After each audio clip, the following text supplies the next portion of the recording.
Magandang araw po sa lahat ng mga viewers. Ngayong araw na ito, ating sasagutin, may makukuha bang 13-month ang mga SSS pensioners na nag-advance ng 18 months sa kanilang pension? Bago ang lahat, huwag kalimutang mag-subscribe, like, comment, at share na rin ang video.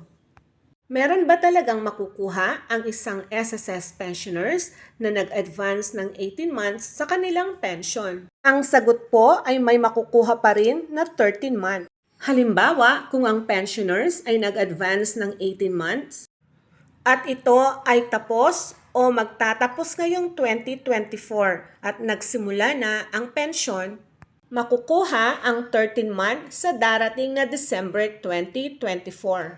Paano naman ang mga pensioners na nag-advance ng 18 months pension na matatapos sa susunod na taong 2025? Ang mga pensioners na ito ay naisama na ang kanilang 2024 13-month sa kanilang 18 months advance pension na nakuhang benefit.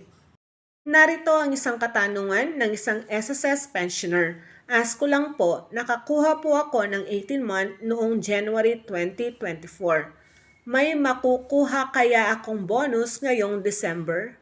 Ang sagot, wala nang makukuhang 2024 13-month payment ngayong December dahil ang 2024 13-month niya ay naisama na noong nakuha niya ang 18 months benefit last January 2024. Para po makasigurado kung naisama ito sa inyong 18 months advance pension, pwede ninyong itanong sa SSS. O kaya naman, tignan ang ibinigay na papel ng SSS kung saan nakasulat ang halaga ng perang natanggap.